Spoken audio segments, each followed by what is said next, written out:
Ahora sí, muchachos, ¿cómo están? Buenas tardes con todos. Siendo las 12:10, vamos a terminar empezando nuestra semana de avance del curso de Historia del Perú, de nuestro ciclo anual virtual todavía, ya de nuestra querida Academia APO. Tenemos que trabajar hoy día dos gobiernos relativamente cortos, ya relativamente cortos, pero hay que explicarlos profundamente. Uno termina siendo el gobierno de la Junta Militar, ya de la Junta Militar, o el primer gobierno de las Fuerzas Armadas del Perú entre 1962 y 1963, y el primer gobierno de Fernando Belaúnde, primer y tormentoso gobierno de Fernando Belaúnde, previo a la llegada de Juan Velasco Alvarado al gobierno en 1968. Pues veamos qué cosa fue lo que sucedió. Lo primero que hay que recordar es que toda la década de 1960 tiene un tema de fondo, ¿ya? Un tema de fondo, que lo hemos visto parcialmente en la clase anterior y que lo vamos a culminar de ver en la próxima clase, que es el tema de la reforma agraria. Los campesinos van a comenzar precisamente a organizar un movimiento social cada vez más fuerte que va a terminar teniendo éxito finalmente con la nueva redistribución de las tierras que va a hacer el gobierno de Juan Velasco Alvarado. Le decía en la clase anterior que el 1 de enero de 1962, Hugo Blanco, un dirigente sindical obrero, ya terminó pensando en esto. Él había ido a Cuba a observar el proceso de la Revolución Cubana y terminó siendo preparado militarmente también en Cuba y terminó diciendo esto: si hay sindicatos de obreros, ¿por qué no hay sindicato de campesinos?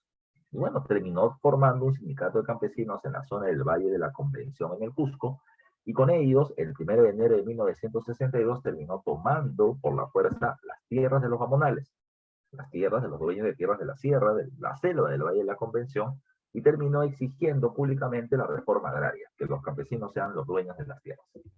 Bueno, lo único que terminó encontrando fue dos cosas. De manera negativa, terminó encontrando la respuesta de los militares, que terminaron aplastando el levantamiento, matando a muchas personas y encarcelando a otros. Hugo Blanco va a terminar huyendo de la persecución militar y lo van a terminar capturando en Tacna, por lo cual lo llevan preso.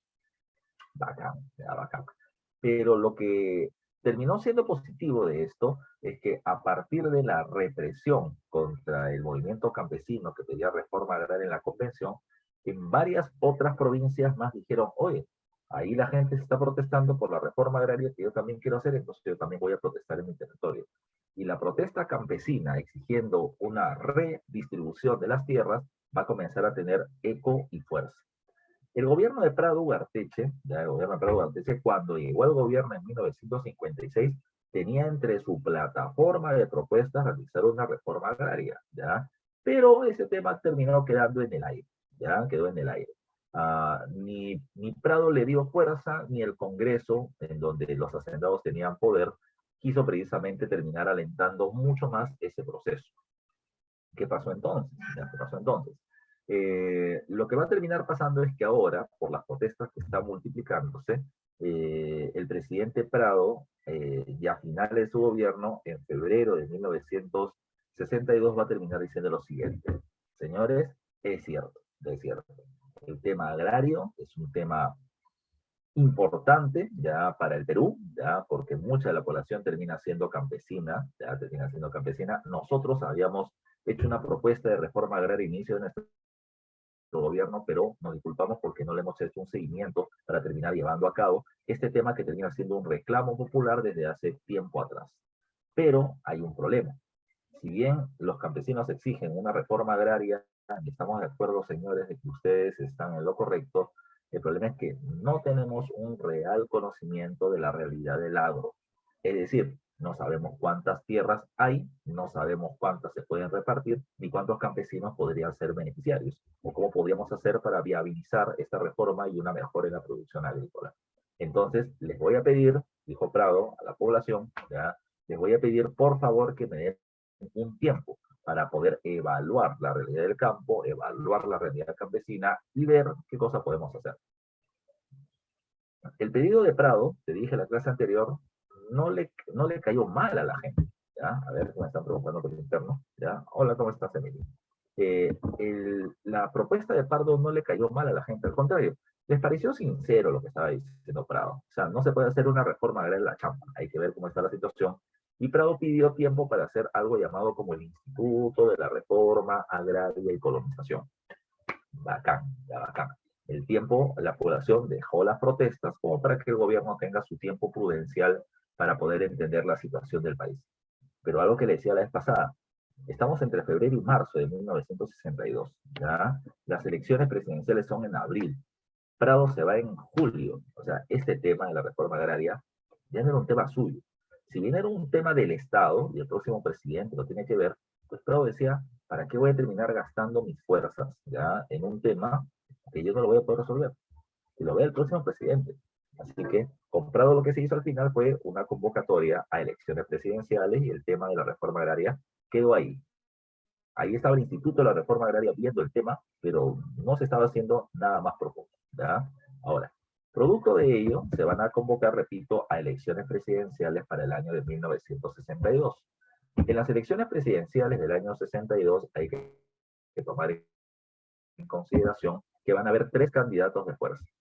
Hay a la Torre, ya, líder y candidato del APRA, ya, Fernando Belaúnde Terry, candidato del Partido Reformista, llamado con el nombre de Acción Popular. Belaúnde era un ingeniero que había estudiado en los Estados Unidos, arquitecto, disculpa, que había estudiado en los Estados Unidos, y ahora estudiaba o era profesor en la Universidad Nacional de Ingeniería, ya en la UNE. Y por otro lado tenías a Odría de la Unión Nacional Odrista, ya defensor de los intereses de los grandes hacendados, como en su primer gobierno. De acuerdo a la ley electoral de la época, recuerden muchachos, por favor, de acuerdo a la ley electoral de la época, tú no tenías que tener el 50% de los votos para poder ser electo presidente en primera vuelta. No. De acuerdo a la ley de la época, si tú tenías un tercio de los votos, era suficiente para que seas elegido presidente. Un tercio, nada más, nada más. Pero, ¿qué cosa fue lo que sucedió? En el proceso electoral, ninguno de los tres alcanzó el 33.33 periódico puro perfecto para ser nombrado presidente de la República. Ahí la Torre tuvo algo de 33.2, Belaúnde tuvo algo de 33.1, ¿ya? Y Odría 28%. O sea, casi una tercera parte de los votos cada uno de ellos, pero ninguno alcanzó el mínimo para poder ser presidente, digamos, de manera inmediata. ¿Qué más decía la ley electoral de la época? La ley electoral de la época decía que en la elección presidencial a la vez se escogía al nuevo Congreso de la República. Y si alguien no obtenía el tercio de los votos, entonces, el Congreso o los congresistas recientemente electos tenían que escoger al presidente de la República. Y es ahí donde se termina generando el problema. ¿Ya? Repito, ninguno de los tres obtuvo el tercio, ¿ya? Pero se estableció una alianza que muchos van a terminar llamando como la superconvivencia. Podría, antes persecutor del APRA y persecutor de la Torre, le va a terminar diciendo al APRA lo siguiente. ¿Ya? Le va a decir, mira tú, quiero que tú, APRA, me des tus votos a mí, Odría, para que yo pueda ser presidente de la República. ¿Ya? ¿Qué te propongo? Te propongo una alianza política en el gobierno y en el Congreso y te propongo darte mi respaldo para que tú y la Torre seas presidente en las próximas elecciones. Bueno, eso también ya le había dicho Prado, ¿ya? Pero ni con los votos de Prado ahí había podido ganar la elección. Entonces ahí se puso a pensar, a ver, ya me medio vendí con la burguesía industrial y ahora me tengo que terminar medio vendiendo con el ejército y con la oligarquía. Pero si no lo hago, ¿ya? Si yo llego al gobierno, a mí ellos me van a hacer la vida imposible, ¿ya? Y si yo los apoyo ahora, en el futuro ya no tendré oposición, ni de la burguesía, ni de los hacendados. Entonces, la oligarquía me respaldará y yo podré llegar al gobierno sin inconveniente. El APRA dijo, bueno, te voy a apoyar, Rodrigo. Pero las Fuerzas Armadas, ¿ya? Las Fuerzas Armadas, Ejército, Marina y Fuerza Aérea, ¿ya? Que muchos de ellos tenían un pensamiento reformista porque habían estudiado en el centro de altos estudios militares, que ya venía considerando que era mejor generar cambios profundos antes de solamente meterle golpe a las protestas. Recuerda que las Fuerzas Armadas dijeron, no, si Odría llega al gobierno, Odría va a terminar deteniendo las reformas que son necesarias para el país, como una reforma agraria y una reforma industrial, porque él defiende los intereses de los grandes hacendados. Entonces, si Odría llega al gobierno, nosotros, Fuerzas Armadas, damos un golpe de Estado. Entonces, las Fuerzas Armadas vetaron, terminaron diciendo que esto no se va a terminar aceptando. Bueno, a Odría no le quedó de otra más que decir, bueno, Aya, ya no me vas a dar tus votos tú, yo, la Unión Nacional Odrista, te vamos a dar nuestros votos en el Congreso para que tú seas electo presidente. Y las Fuerzas Armadas no estuvieron de acuerdo. Recuerda que el APRA siempre había sido considerado como un partido subversivo, izquierda, comunista, y que las relaciones entre los militares y el APRA no habían sido buenas. Recuerda que los apristas mataron militares en el cuartel de Trujillo, recuerda que los apristas mataron al presidente Sánchez Cerro, recuerda que los militares mataron un montón de apristas en Trujillo y encarcelaron a varios de ellos. Entonces la relación no era buena. Que el APRA gobierne, no, eso no puede pasar. Así que antes que suceda eso, los militares, para evitar la llegada de Odría o de Aya al gobierno, dieron un golpe de Estado. Repito. ¿Por qué daban el golpe de Estado? ¿Cuál era la causa? ¿Cuál era la causa? La causa era evitar la llegada de estos partidos que no iban a terminar permitiendo las reformas que ellos consideraban eran necesarias para evitar una revolución social, como se había hecho en Cuba. Pero si bien esa es la causa, ese es el hecho de fondo, ¿cuál es el pretexto? ¿Cuál es la justificación? La justificación que ellos van a terminar dando ¿ya? Es que ellos no venían a gobernar ¿ya? Durante mucho tiempo. Solamente iban a terminar teniendo un gobierno de carácter provisorio, ¿ya? Momentáneo, provisional. ¿Para qué? Para terminar estableciendo un proceso electoral, ¿ya? Un proceso electoral limpio y sin cuestionamientos. ¿Por qué decían ello? Porque la diferencia de votos ¿ya? Entre Haya de la Torre y Belaúnde en el proceso electoral había sido más o menos de 5.000 votos a favor de la Torre. Pero, se había terminado encontrando una noticia. Lo que hoy llamamos RENIEC, ya lo que llamamos RENIEC, la que te da tu DNI, lo que llamamos RENIEC, había emitido 5.000 DNI de la época, llamados libretas electorales, fuera de tiempo. Y qué raro, ¿ya? Son 5.000 las libretas electorales que se emitieron y son 5.000 los votos con los que Haya le ganó a Belaúnde. ¿No será acaso ya que se terminó haciendo una manipulación ya para que Haya la Torre termine ganando? Entonces, como se consideró de que el proceso electoral terminaba teniendo vicios ya de fraude, entonces los militares dijeron, para poder generar, repito, un proceso electoral limpio e incuestionable, nosotros vamos a tomar el control del gobierno y convocaremos elecciones para que se elija de manera efectiva un presidente. Mira, eso terminaba siendo falso. Repito, no quieren ni a Haya, no quieren a Odría. A quien sí querían las Fuerzas Armadas como gobernante era a Belaúnde. Acción Popular era un partido joven, con ideas reformistas, ya, y por lo tanto consideraban de que él sí podía sacar adelante las reformas que se terminaban pidiendo para poder evitar, insisto, una revolución social. En ese sentido, ¿qué hay que tomar en cuenta? ¿Ya? ¿Qué hay que tomar en cuenta? Bueno, primero, este es el primer golpe institucional de las Fuerzas Armadas. ¿Qué significa eso?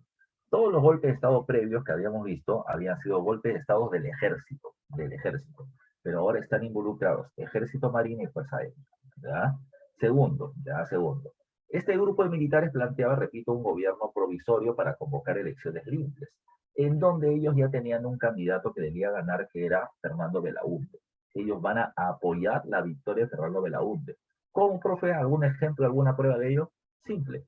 A Fernando Belaúnde, el ejército le va a terminar, las Fuerzas Armadas le van a terminar dando helicópteros y aviones. No se los regalan, sino le dan a Belaúnde la ventaja de acceder a ellos para poder desplazarse a diferentes pueblos y provincias.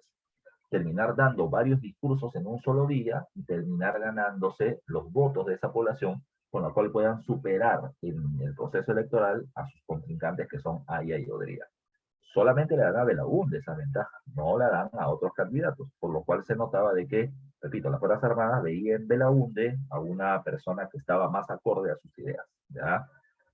Ahora, dentro del corto gobierno que va a tener la Junta Militar va a estar encabezada primero por Ricardo Pérez Godoy, que va a ser presidente de la Junta entre el año 62 y 63. Durante su dirección se van a establecer tres cosas que son importantes. Uno, se crea el Instituto Nacional de Planificación. Mira, eso en el Perú yo veo que es la principal obra del gobierno militar, ¿ya? De este periodo.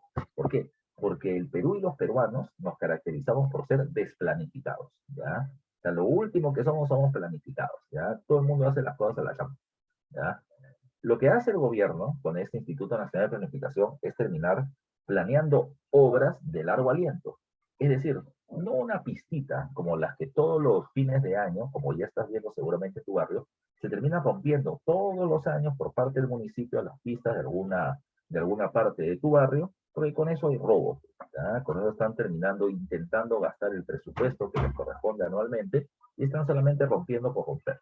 ¿Ya? No, el Instituto Nacional de Planificación decía, vamos a terminar haciendo obras que duren 40, 50, 60 años, como la construcción de carreteras. Ese terminó siendo un punto importante. Construir carreteras grandes, ya grandes, pensando precisamente de que la cantidad de autos, el parque automotor va a terminar creciendo y por lo tanto esto va a terminar siendo importante. ¿Ya? Esa es una de las características del gobierno militar de ese periodo, dentro de su afán o pensamiento reformista, por la influencia del CAEN, ¿ya? De los cursos de realidad nacional que habían terminado teniendo dentro de este organismo. El otro es lo que dice acá, el establecimiento de la cifra repartidora. Profesor, ¿qué es eso de la cifra repartidora? Bueno, se mencionaba lo siguiente. ¿Cuántos congresistas hay? Vamos a poner términos actuales, ¿no? Para no poner de la época. 130 congresistas hay en la actualidad. Perfecto, ya perfecto. La pregunta es, ¿a cada región cuántos congresistas le corresponden? Bueno, se termina estableciendo que el número de congresistas es proporcional a la cantidad de población electoral que tiene. Es decir, si Lima tiene, ya, de los 32 millones de peruanos, si Lima tiene, digamos, 11 millones de personas, que termina siendo más o menos el 30%, ya, el 30% de la población. Entonces, si son 130 los congresistas y Lima tiene el 30% de la población, entonces a Lima le corresponde 39 congresistas. La tercera parte. La tercera parte. Si Ica viene teniendo, por ejemplo, 1.3 millones, ya, o disculpa, 3.3 millones, que serían el 10% de la población ya, nacional, entonces el que termina correspondiendo de los 130 congresistas, 13, el 10%. Y así por el estilo. Ahí se la llamada cifra repartidora. Es la cantidad de representantes en el Congreso por departamento, o lo que llamamos región, está en proporción a la cantidad de población en relación a la cantidad nacional. Esa es la llamada cifra repartidora de puestos en el Congreso. Pero ahí no queda todo, ahí no queda todo. ¿Qué más habría que tomar en cuenta ya con el gobierno militar? La medida más importante dentro de este contexto de la reforma de la década de los 60, que estaba ligado al tema de la reforma agraria, como le decía hace un rato, va a terminar siendo la denominada Ley de Bases de la Reforma Agraria. ¿Cómo era eso de la Ley de Bases de la Reforma Agraria, profe? Bueno, como ya se había producido la protesta en el Valle de la Convención, en la selva del Cusco, los militares van a decir, bueno, la reforma agraria se va a hacer sí o sí y la vamos a iniciar nosotros. ¿Cómo? Decían ellos. ¿Ya? ¿Cómo? En el Valle de la Convención, en la selva del Cusco, como ahí se inició la protesta, ahí comenzaremos el plan piloto de la reforma agraria. Es decir, a la población de esta localidad le vamos a dar las tierras que antes le pertenecían a los gamonales. Vamos a ver su desempeño, cómo ellos administran precisamente el negocio, cómo van a terminar haciendo con el reparto de las tierras, cómo van a hacer para incrementar su producción. Todo eso lo vamos a ir supervisando. Durante un año, la reforma agraria se va a terminar haciendo solo en el Valle de la Convención. Repito, durante un año la reforma agraria solo será en el Valle de la Convención, en el Cusco. No te olvides tú, ya no te olvides tú. Esa termina siendo la propuesta original. ¿Y luego qué pasará? Después de observar la experiencia de la reforma agraria en el Valle de la Convención, lo ampliaremos, dicen ellos, ya lo ampliaremos ¿a dónde? Lo ampliaremos ya lo ampliaremos hacia todo el departamento del Cusco. Así se hará la reforma agraria durante los próximos 3 años. Repito, un año en el Valle de la Convención y 3 años en todo el departamento del Cusco terminaba siendo la propuesta, por lo tanto, ¿ya? Por lo tanto. ¿Qué más? ¿Ya? ¿Qué más? También se mencionaba otro punto, ¿ya? También se mencionaba otro punto. La reforma agraria, ya la reforma agraria, después de 3 años de llevarse en el Cusco, se va a terminar aplicando a todo el sur del país, ¿ya? A todo el sur del país. No te olvides tú, se va a terminar aplicando a todo el sur del país, ¿ya? Y esto durante los próximos 5 años. Puno, Cusco, Arequipa, Moquegua, etcétera, todos ellos van a terminar siendo parte de la reforma agraria. Después de 5 años, se va a terminar, en el sur, se va a terminar aplicando a nivel nacional. ¿Qué te está diciendo entonces los militares? Los militares te están diciendo esto. La reforma agraria se hará y se hará de manera progresiva, ¿ya? Se hará de manera progresiva, ¿ya? No te olvides. 1 año en la convención, 3 años en el Cusco, 5 años en el sur del país y luego a nivel nacional. ¿Qué le están diciendo a los grandes hacendados, ¿ya? ¿Qué le están diciendo a los grandes hacendados de la costa norte, a los grandes hacendados azucareros? Le están diciendo, señores, la reforma agraria se va a hacer, de todas maneras va a terminar llegando a tu territorio, pero te estoy dando 5 años de ventaja. Disculpa, te estoy dando 9 años de ventaja. De acá a 9 años, la reforma va a llegar a tu territorio y te vamos a quitar las tierras sí o sí. Así que mejor invierte tu dinero en banca, en industria o en otro negocio, pero te vamos a quitar las tierras. Te estamos dando tiempo de chance para que termines transformando tus negocios. ¿Sabes qué cosa hicieron los hacendados? Los hacendados, en lugar de decir, bueno, te van a quitar las tierras y me están dando tiempo para que pueda reorganizar mi economía, en lugar de pensarlo así, pensaron en otra cosa. Tengo 9 años para intentar contrarrestar esta reforma agraria y no terminar perdiendo mis terrenos. Ese fue su pensamiento y eso es lo que va a terminar haciendo que el proceso de la reforma agraria sea difícil de hacer en el Perú. ¿Ya? No te olvides tú. ¿Ya? Veamos entonces qué va a terminar pasando a continuación. El siguiente punto es que los militares pues comienzan a plantear públicamente lo siguiente. Señores, ya señores, ¿quieren que se haga reforma agraria? ¿Ya quieren que se haga reforma agraria? La respuesta de la población era sí. Entonces lo que ellos van a terminar diciendo pues es bien simple. Si tú quieres que haya reforma agraria, tienes que votar por un candidato que esté de acuerdo con la reforma agraria. Odría no es porque Odría defiende a los hacendados. Y Haya tampoco lo va a hacer, ¿por qué? Porque Haya está haciendo una alianza con Odría y por lo tanto, al ser un pacto electoral, no va a terminar apoyando la reforma agraria que perjudique a los aliados de Odría. Entonces, señores, la voz termina siendo ¿quién? Belaúnde. Por eso vuelvo a repetir, los militares no solamente le terminan dando aviones y helicópteros para que Belaúnde se traslade a diferentes lugares, sino que también le van a terminar dando las facilidades, ¿ya? O se le van a terminar dando el respaldo electoral para que él pueda terminar ganando la elección, ¿ya? No te olvides tú, ¿ya? No te olvides tú. Eso va a ser importante para este periodo. ¿Qué más? ¿Ya? ¿Qué más? Profe, acá tú me pones en el encabezado que primero está Pérez Godoy y luego está Nicolás Linde. ¿Cómo es eso, profe? ¿Ya? ¿Cómo es eso? Bueno, lo que va a terminar pasando es esto. Cuando Pérez Godoy da el golpe de Estado en el año 62, hay un reclamo por parte de los Estados Unidos. Profesor, ¿y por qué hay un reclamo por parte de Estados Unidos? Porque Estados Unidos ya había terminado viendo con agrado ya la elección de Aya de la Torre. Por mucho tiempo lo había visto como un comunista, pues ahora lo veía como un aliado de la oligarquía industrial, como un aliado de los hacendados con Odría, por lo tanto veían que su elección podría ser buena. Y cuando los militares dieron este golpe de Estado, y más con una idea reformista, dijeron, estos militares parecen medio comunistas, no me gustan. Pero como Pérez Godoy, con sus acciones, terminaba mostrando un interés por defender, ¿ya? Por defender el orden social, haciendo cambios, sí, pero evitando una revolución, pues los Estados Unidos ya vieron con agrado Pérez Godoy y su propuesta de reforma agraria. Entonces, para el año 63, Pérez Godoy ya no se quería ir del gobierno. Y por eso es que dentro de las Fuerzas Armadas va a haber un golpe de Estado. Es decir, hay un golpe de Estado dentro del golpe de Estado. Un miembro de la Marina, Nicolás Lingley, va a terminar sacando a Pérez Godoy, ¿ya? Y va a terminar convocando a elecciones presidenciales para el año de 1963. Ese es precisamente lo que vamos a terminar encontrando durante este periodo. Cuando Nicolás Lingley, repito, llega al gobierno, convoca a elecciones. En las elecciones presidenciales estaban los mismos candidatos que hace un año, ¿ya? ¿Estaba quién? Estaba Aya Torre por el APRA, estaba Manuel Odría por la Unión Nacional Odrista, ¿ya? Por la Unión Nacional Odrista, y también estaba Fernando Belaúnde por Acción Popular, ¿ya? Por Acción Popular. Bueno, para este proceso electoral, Fernando Belaúnde de Acción Popular va a terminar siendo el vencedor.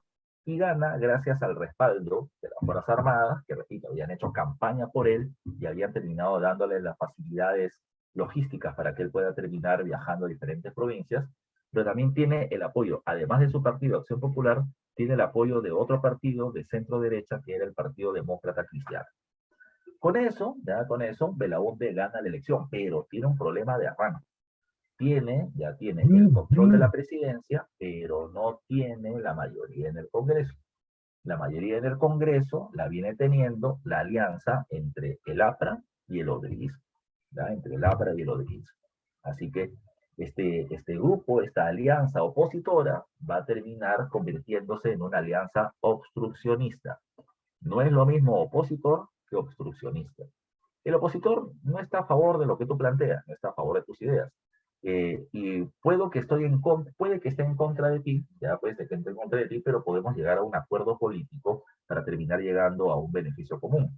El obstruccionista no. El obstruccionista, por más que tú tengas una buena idea, te va a terminar rechazando siempre. Porque lo que yo quiero es el fracaso de tu gobierno. ¿Y cómo vamos a terminar observando eso? Bueno, para ver ello, ya hay que ver un punto. Ya hay que ver un punto. Primero, Belaúnde llega como el candidato de las reformas, ya de las reformas políticas, económicas, sociales que necesita el país, ya, esa es su idea, sobre todo con dos, digamos, propuestas importantes bajo el brazo, la reforma agraria y la reforma industrial, ya, que no es una novedad de Belaúnde. La reforma agraria y la reforma industrial es una propuesta de la CEPAL, de la Comisión de Economía para América Latina, de la ONU, y también termina siendo una propuesta del CAEN, del Centro de Altos Estudios Militares. ¿Ya? La pregunta entonces es, ¿qué cosa planteaba Belaúnde? Bueno, Belaúnde llegó al gobierno y en su primer día de gobierno presentó un proyecto de reforma agraria para que el Congreso lo evalúe. ¿Sabes qué es lo que hizo el Congreso del APRA y el ODRISMO? Agarraron el proyecto de la reforma agraria y lo tiraron. Lo dejaron a un costado, ya lo dejaron a un costado. No le terminaron dando prioridad y terminaron viendo otras leyes diferentes que para ellos eran interesantes, es decir, que no chocaban con los intereses de sus respectivos grupos. ¿Qué pasó entonces? Bueno, se va a comenzar a poner un poco difícil la situación. ¿Por qué? ¿Por qué? ¿Por qué el APRA y el ODRISMO no están aceptando el tema de la reforma agraria? De la reforma agraria. Ya te dije hace un rato, ODRIA representa los intereses, de los grandes hacendados, ¿ya? Y por lo tanto, la reforma agraria para ellos no terminaba siendo beneficiosa, al contrario, terminaba siendo perjudicial.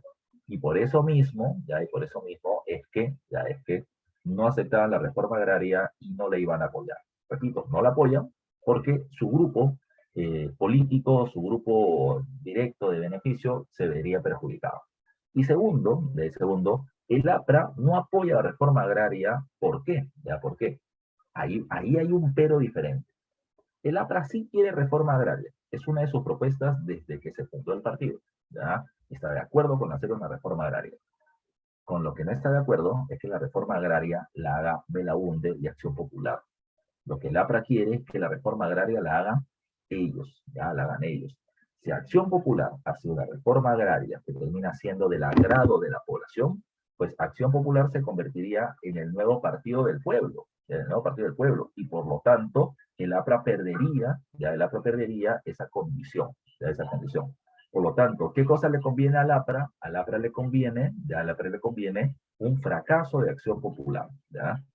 Lo que hace el APRA, por lo tanto, es obstruir la reforma agraria, obstruir la victoria de Belaúnde, porque, repito, no quiere terminar perdiendo influencia popular y no quiere que Acción Popular termine teniendo una mayor cantidad de respaldo por parte de la población. Eso es lo que termina generando los enfrentamientos, ¿ya? Y las complicaciones de este periodo, ¿ya? Repito, se oponen solamente por cuestiones de intereses políticos. Esa va a terminar siendo la realidad de la época, ¿ya? La realidad de la época. Bueno.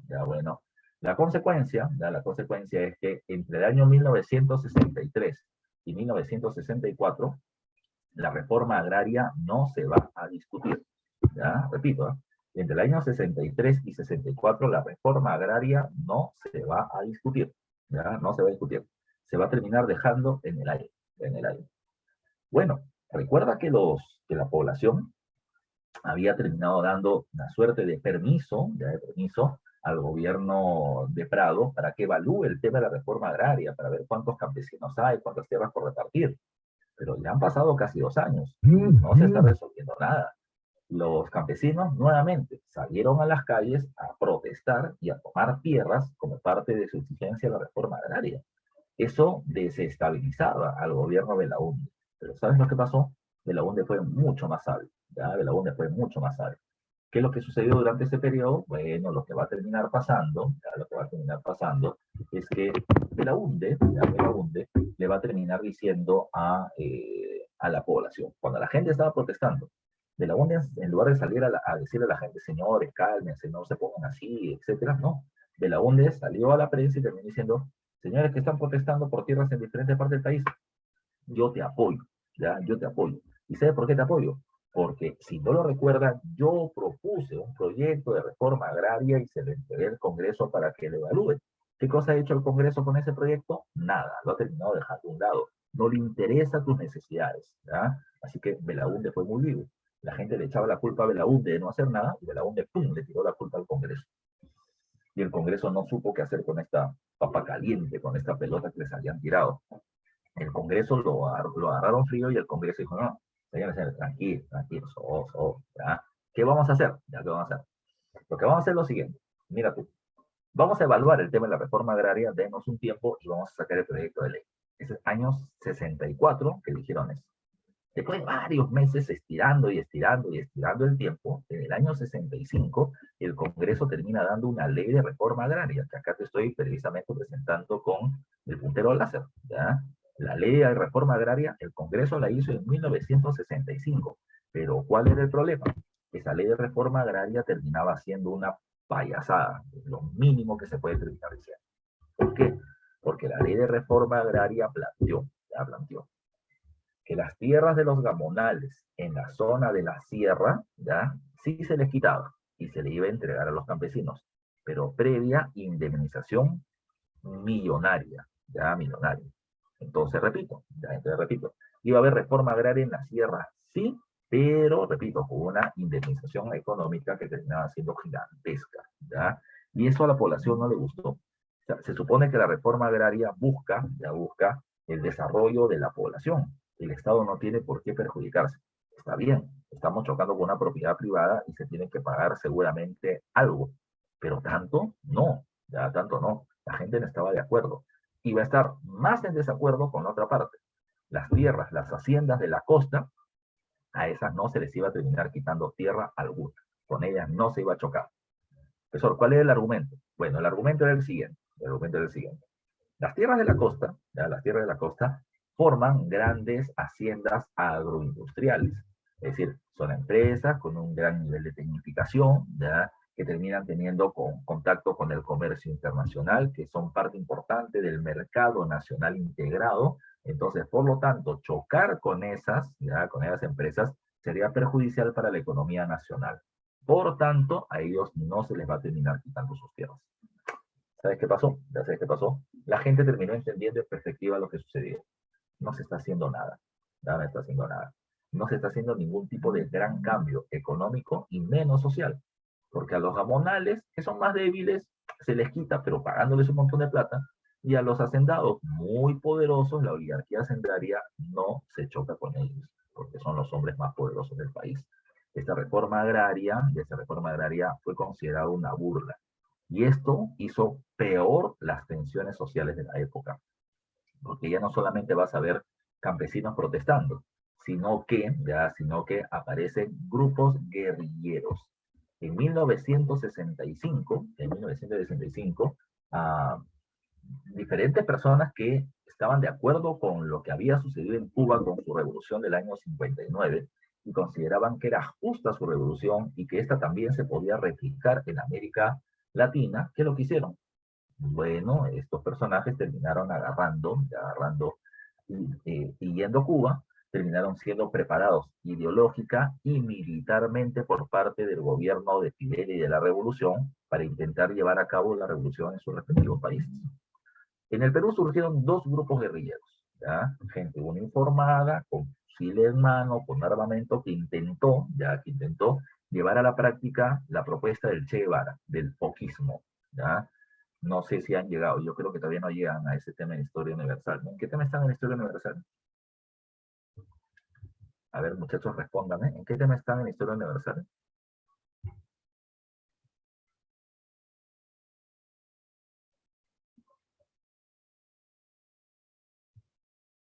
A ver, tenemos una respuesta ahí de 33 alumnos, ya uno está presente. Independencias, ¿en qué independencias? ¿Qué independencias, Emilio? Ah, están en la Revolución China, ya en la Revolución China. Ya, perfecto. Están entrando a la descolonización, ya la independencia de las colonias con respecto a su metrópoli. Muy bien. Entonces están entrando a la Guerra Fría. Seguramente ya en 2 semanas deben estar viendo el tema de la Revolución Cubana, ya de la Revolución Cubana.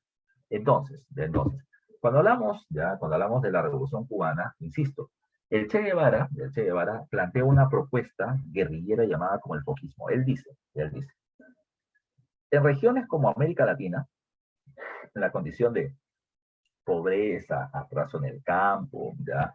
Eh, subdesarrollo, ¿ya? Falta de crecimiento industrial, etcétera, hace que la población esté molesta contra el sistema y busque un cambio.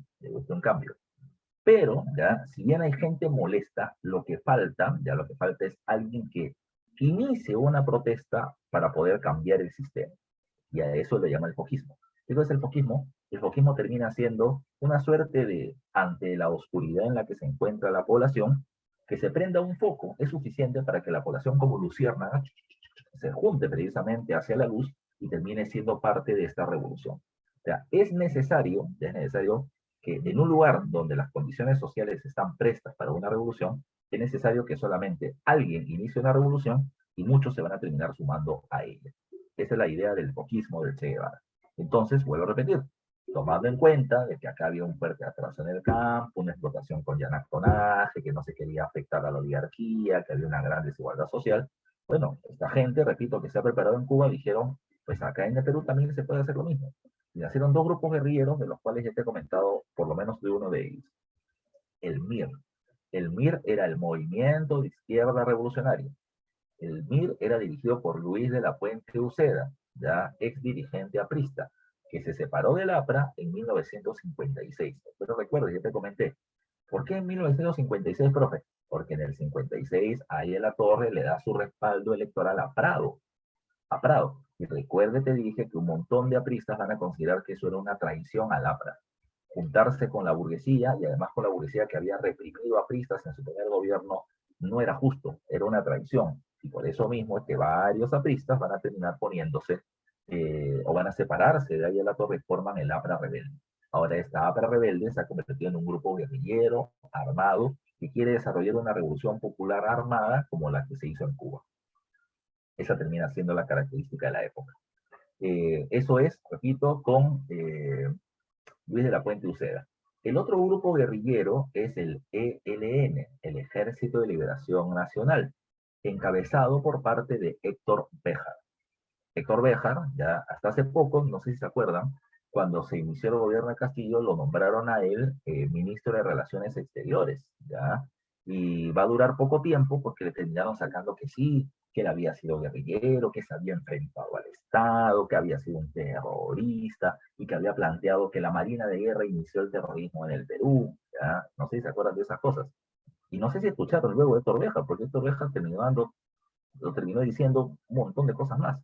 Por si acaso, Héctor Béjar, cuando le preguntaron, oye, ¿usted por qué dijo que la Marina inició el terrorismo? Él dijo, oh, bueno, ¿qué debemos entender por terrorismo?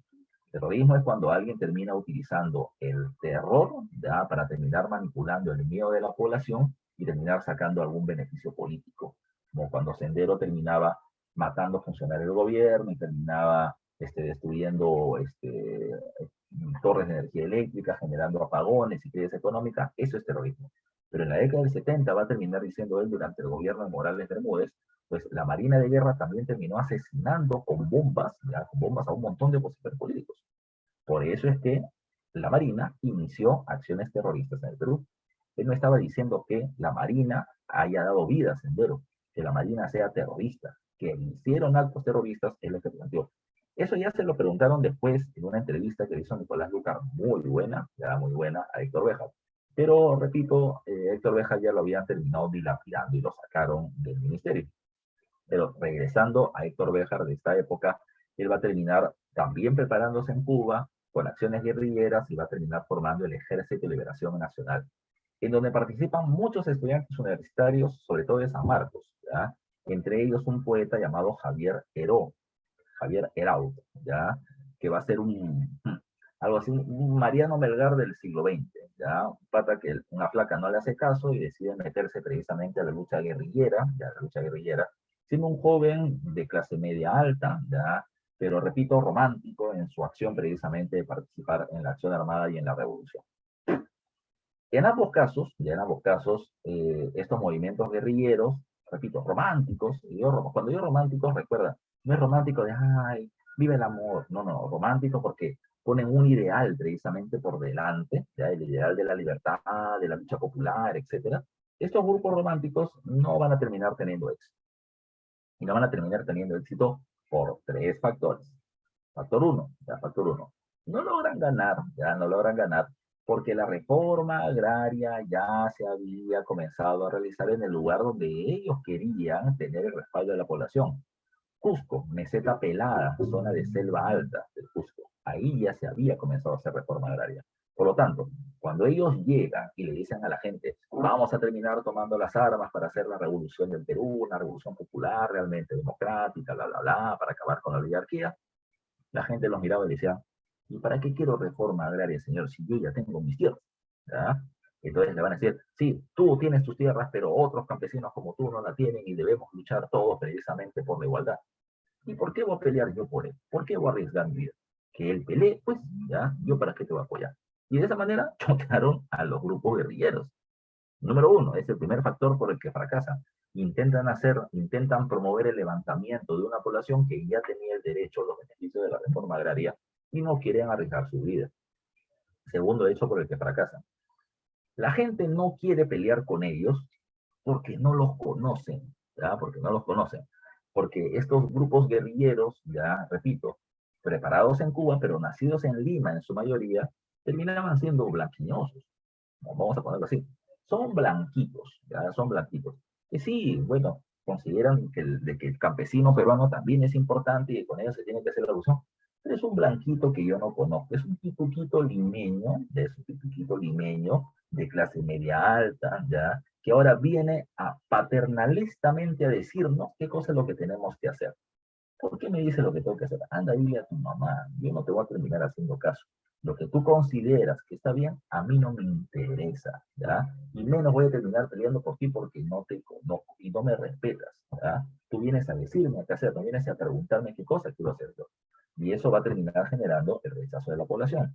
Y el tercer factor es, por más que ellos sean precisamente preparados en Cuba, en acciones armadas y tengan armas, el ejército peruano tiene una mayor cantidad de armamento, presupuesto, preparación y tropas. Así que, por lo tanto, en el momento de la confrontación militar, los grupos guerrilleros van a ser derrotados. El MIR va a terminar siendo derrotado, Luis de la Puente Uceda va a terminar siendo asesinado, en el ELN muere Javier Heró y mueren varios otros dirigentes, Héctor Rejas termina teniendo heridas de bala en el cuerpo, lo refugian en Lima y lo terminan capturando al final y lo meten a la cárcel. Y el gobierno de Velasco le va a terminar dando luego amnistía, lo va a liberar. Pero hay que tomar en cuenta, y lo que me interesa que entiendas, es que no es que fueron derrotados los grupos guerrilleros. Lo que debes tomar en cuenta es que el reclamo por la reforma agraria se viene haciendo cada vez más grave, ¿ya? Cada vez más grave. Ahora la gente no solamente protestó, un grupo de gente consideró que las armas eran el único camino para poder establecer una real reforma.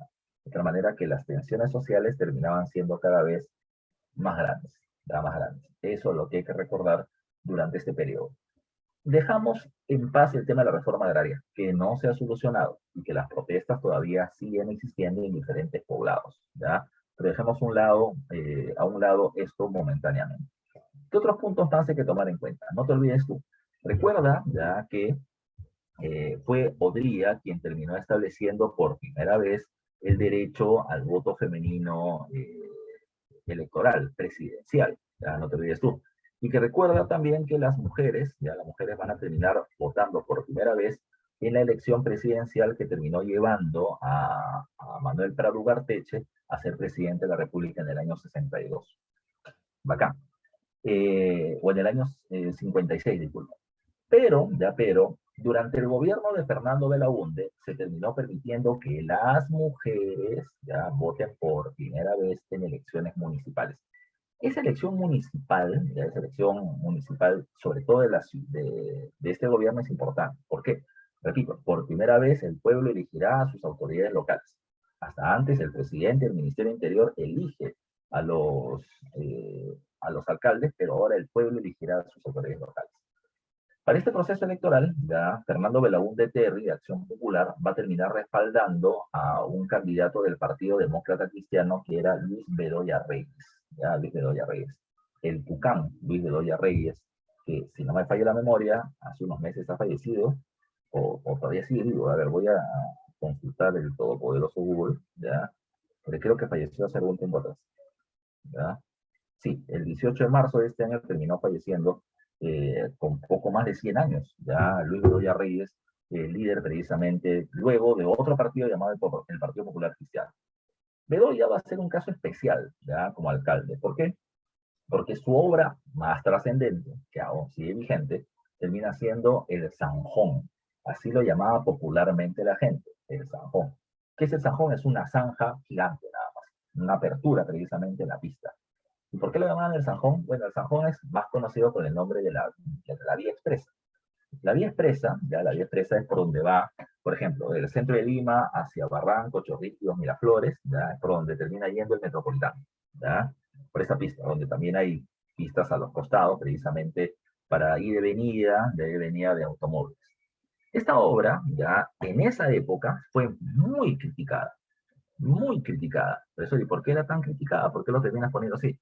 Lo que pasa es que la gente le decía, ¿para qué terminas haciendo ya una zanja tan grande y fea, precisamente en el centro de Lima, donde terminas teniendo cinco carriles para autos de ida y 5 de bajada, y además de eso, 3 de ida y bajada en las pistas auxiliares en la parte superior? ¿Para qué tanta pista, solo si no hay tanto carro? Y Bedoya les va a decir, señores, no hay tantos carros ahora, pero van a haber muchos carros después. Comencemos a pensar planificadamente. Hagamos obras que realmente terminen siendo sustentables, ya sustentables. ¿Para qué vamos a terminar invirtiendo 20 en una obra que nos va a terminar durando 5 años si podemos invertir 60 en algo que nos va a terminar durando una vida? ¿Ya?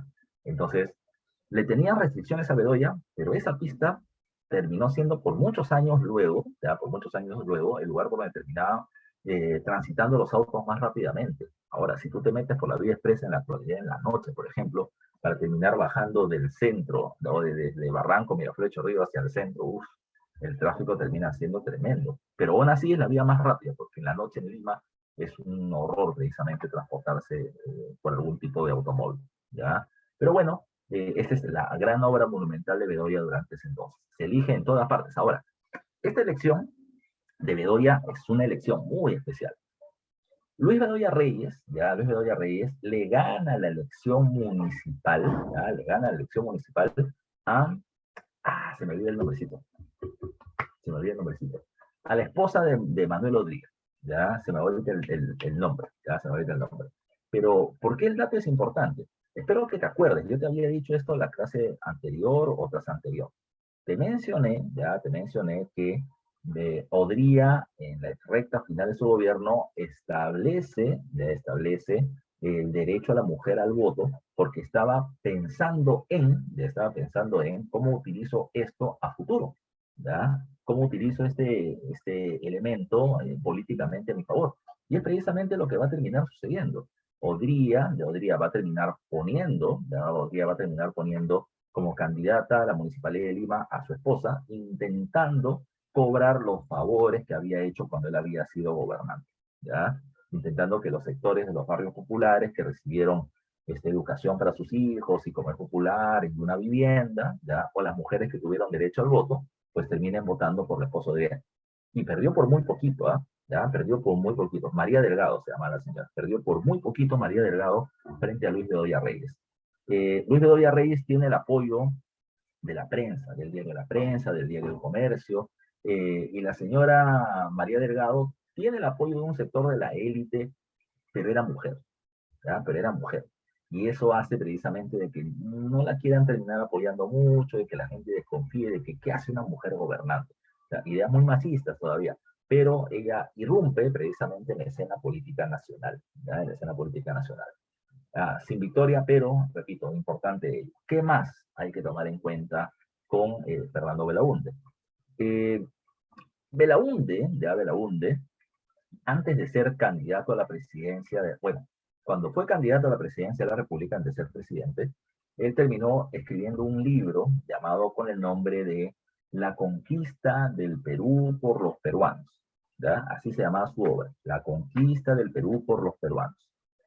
En este libro, Bedoya hace mucha referencia al Tahuantinsuyo, considerando de que somos herederos de los incas y que por lo tanto debemos tomar como base lo que se hizo en el Tahuantinsuyo para nuestro propio desarrollo. ¿Ya? Por ejemplo, hablaba mucho del AINI, del apoyo mutuo, y hablaba mucho de la MINCA, del trabajo colectivo para el beneficio colectivo. ¿Ya? Y es así donde Belaúnde, ya estando en el gobierno, va a terminar proponiendo este proyecto de gobierno llamado por el nombre de la COOPO, así se llama, COOPO, que era la reducción de cooperación popular, COOPO, ¿ya? La COOPO o cooperación popular terminaba naciendo con un punto, ¿no? A Belaúnde, como a todos los gobernantes, ya la gente tiene muchos reclamos ya al interior del país. ¿Por qué? Por el centralismo precisamente que se ejerce en el país, por el gran poder que tiene Lima y por el, digamos así, el desplazamiento o la poca atención que se le daba a las provincias permanentemente. ¿Sabes qué cosa pasaba? Belaúnde donde iba le terminaban reclamando obras chiquititas, con lo cual la gente está contenta, obras chiquititas. ¿Qué cosa quería la gente? La gente terminaba queriendo una posta médica, para que cuando tenga un problema de salud por lo menos me puedan terminar atendiendo ahí o me deriven a otro lugar. La gente terminaba pidiendo un puesto policial para evitar precisamente la delincuencia que viene existiendo, ¿ya? Que alguien me defienda. Termino pidiendo un colegio para mis hijos. Entonces Belaúnde, ante esos reclamos que él va escuchando, plantea el tema de la cooperación popular y dice así, ¿no? Ya va a decir, señores, ustedes tienen una serie de reclamos y de reivindicaciones que terminan siendo muy justas, ya muy justas. Y yo como presidente quisiera precisamente resolver esos problemas que tú me estás mencionando. El problema está en que una cosa es que yo quiera y otra cosa es que yo pueda. ¿Y por qué no puedo? Por presupuesto. ¿Ya? O sea, no somos un país multimillonario, somos un país pobre, entonces no puedo resolver los reclamos de toda la población. Entonces va a decir Belaúnde, vamos a hacer lo siguiente. Vamos a hacer lo siguiente. Tú quieres un colegio, una posta médica, quieres un puesto policial, mira, yo puedo ayudar con algo. Yo puedo terminar dando los materiales de construcción.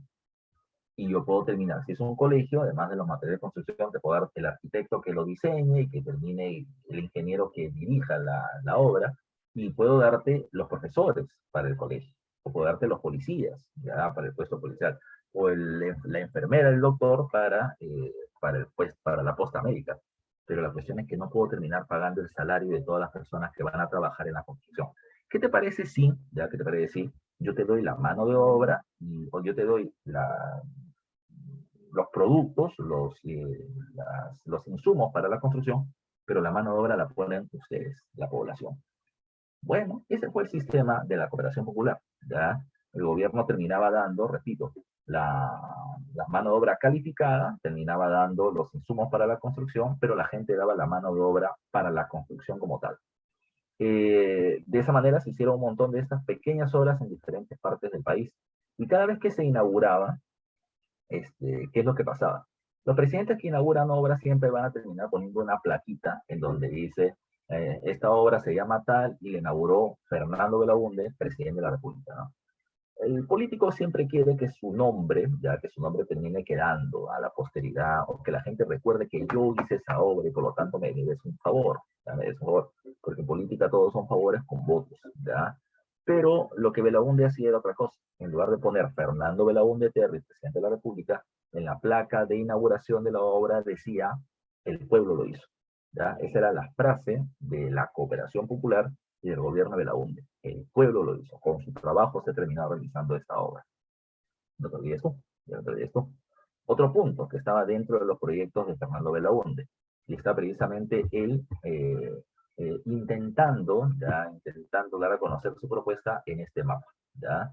Se llamaba la carretera marginal de la selva, que hoy lleva el nombre de carretera Fernando Belaúnde Terry, porque él terminó siendo el iniciador de este proyecto. Te explico qué es eso, ¿ya? La carretera marginal de la selva partía de un principio. El Perú, en el mapa, tiene una zona verde muy grande y poco poblada, que es la selva de manera general, y más la selva baja, muy poco poblada. Entonces Belaúnde decía, pero ¿por qué no se puebla este territorio? Porque el problema es que no termina teniendo vías de comunicación para el traslado de población o para el traslado del comercio, y por ser muy aislado, la gente no le interesa vivir ahí. Entonces Belaúnde, ¿qué va a hacer? Belaúnde va a terminar promoviendo algunos cambios en la zona de la selva. Cambio número uno, lo que hoy se llama CETAR. En la época de Belaúnde, ¿qué estableció? A ver, gente que quiera invertir, hacer negocios en la selva, 0% de impuestos. 0% de impuestos. Exoneración tributaria por completo, ¿ya? ¿Por qué? Porque cuando ellos hagan inversión, la gente del lugar va a terminar teniendo chamba, va a poder comprar objetos y por lo tanto va a terminar dinamizándose el mercado. Pero no solamente eso, sino que además, gente de otros lugares va a terminar llegando, no solamente ingenieros, profesionales, sino también otros trabajadores, mano de obra un poco más calificada o gente que quiera migrar a la selva. La idea es comenzar a habitarlo. ¿Cuál es la industria que va a terminar creciendo en este lugar? Bueno, estamos en la selva baja, lo que más hay es árboles, entonces la industria que comienza a crecer es la industria maderera, ¿ya? La industria de la madera, la industria del triple, etcétera. Va a terminar creciendo ese negocio y poco a poco va a comenzar a crecer la población de la selva, ¿ya? La población de la selva. Segundo punto, ¿cómo llegar a la selva? ¿Ya? ¿Cómo llegar a la selva? Entonces, por avión, pues, sí, pero por avión es muy caro, no va mucha gente, etcétera. Entonces hay que hacer una pista para terminar moviendo el comercio también. Así que se va a terminar haciendo una primera pista, una carretera de penetración, así se le llama, ¿ya? La carretera de Fernando Belaúnde, que comienza en Chiclayo y va avanzando costa, sierra, selva alta, selva baja. Esa es la carretera Fernando Belaúnde, que va precisamente de Chiclayo hacia la zona de la selva. No era tan fácil hacer. Repito, por lo escarpado del territorio nacional, se tiene que abrir trocha precisamente en la zona de la sierra y la selva. Difícil la labor, pero hacia ahí apuntaba Belaúnde para integrar la selva al territorio nacional. Y la otra, la propuesta más grande, terminaba siendo ¿cuál? Terminará siendo una carretera que vaya pasando por Colombia, Ecuador, Perú, Bolivia, Argentina. ¿Qué es esto que espero que en el mapa puedas ver que tiene un color más negrito? ¿Ya? Esto que está acá. Ese era el proyecto de Belaúnde, establecer una carretera de integración ya para diferentes países con salida a la zona amazónica, ya con salida al territorio amazónico. De esa manera, habría que tomar en cuenta, por lo tanto, que se intenta establecer este proyecto de integración con vías carrozables para poder generar una mayor actividad comercial y migración hacia el territorio. Es el proyecto de Fernando Belaúnde, que lo inicia en su primer gobierno y que lo va a culminar en su segundo gobierno en la década de los 80. Entonces, ¿y por qué se demoró tanto en hacerse la carretera? Lo que pasa es que cuando llega Velasco al gobierno y sacan precisamente a Belaúnde, esa propuesta de la carretera la dejaron de lado. Ese proyecto de acción popular, que lo vean ellos, ya que lo vean ellos. No es mi tema, no es mi vacilón. Eso pasa mucho en política y así que ese tema se quedó en el aire. Otro punto a tomar en consideración, ya hemos hablado, repito, del respaldo de la democracia cristiana, de las Fuerzas Armadas, ya hemos hablado de la oposición y el obstruccionismo del APRA, ya hemos hablado de los movimientos guerrilleros, de la elección en Lima, ya hablamos de la cooperación popular, ya hablamos de la ley de reforma agraria que fue un asco, ya hablamos de la carretera marginal de la selva, el Banco de la Nación. Bueno, el Banco de la Nación ya existía, solamente tenía un nombre diferente, era la Caja de Depósitos y Consignaciones. Ahora lo que hace Belaúnde es una modernización del mismo para que el Estado tenga su banco, ¿ya? Su banco, con el cual, por ejemplo, se pueda terminar pagando los trabajadores del Estado y se termina haciendo algún tipo de préstamos e inversiones. Bueno, es una forma de modernizar, repito, ya el Banco del Estado, ya el llamado Banco de la Nación, ya que hasta ahorita sigue vigente, ya. Pero, el punto grave del gobierno, aparte de la oposición del Congreso, es otro, ¿ya? Y eso es lo que vamos a ver ahorita con la firma del acta de Talara, ¿ya? Miriam, no sé si estás por ahí. Miriam,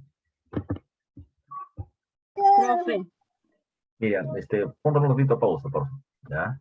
Para que lo que vamos a, digamos entonces. Bueno, lo que nos falta recordar entonces del gobierno de la UNDE para culminar con él es el tramo final, ¿ya? La última crisis que termina teniendo el gobierno de la UNDE antes que lo voten, porque lo van a terminar sacando por un golpe de Estado.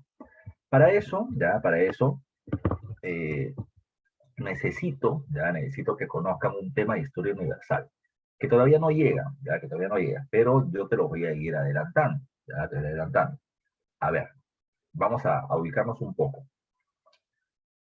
1932. Mira, me estoy yendo a 1932 para explicarte un tema de 1968.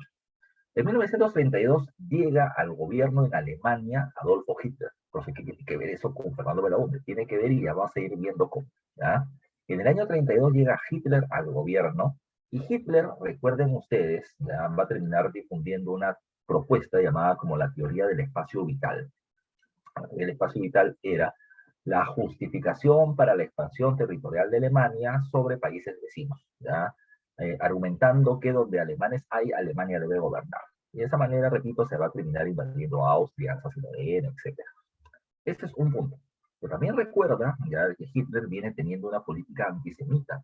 Los judíos terminan siendo el lastre que no permite el desarrollo de la humanidad y por lo tanto hay que perseguirlos, capturarlos, esclavizarlos y matarlos, ¿ya? Y esto se va a terminar realizando durante su gobierno y durante la Guerra Mundial con los famosos campos de concentración hechos contra los judíos en Alemania nazi. Ya, bacán, porque ¿qué tiene que ver eso con Belaúnde? Tiene que ver porque muchos judíos van a terminar siendo capturados, esclavizados y asesinados, y muchos otros van a sobrevivir. Pero también recuerda de que ante esta persecución, la Sociedad de Naciones, o Liga de Naciones, organismo que nació tras la Primera Guerra Mundial y que era encabezada por Inglaterra, comenzó a buscar refugio para los judíos en otras partes del mundo. Los judíos no querían refugio en Perú, no querían refugio en Bolivia, no querían refugio en Sudáfrica, querían un territorio específico. Desde 1905, el llamado movimiento sionista había terminado planteando la necesidad de terminar formando un Estado judío, el Estado de Israel, pero ellos querían que se forme en un lugar específico llamado el Canaán, que según la Biblia era la tierra prometida, ¿no? Donde terminó llegando Abraham, después de una peregrinación desde la zona de Mesopotamia, ¿ya? No se olviden ustedes ahora. ¿Qué pasó? ¿Ya qué pasó? La Inglaterra, durante la Primera Guerra Mundial había recibido préstamos por parte de inversionistas judíos, ¿ya? Y había en 1917 firmado un documento llamado como la Declaración de Balfour, ¿ya? La Declaración de Balfour terminó planteando lo siguiente. El dinero que ellos obtengan,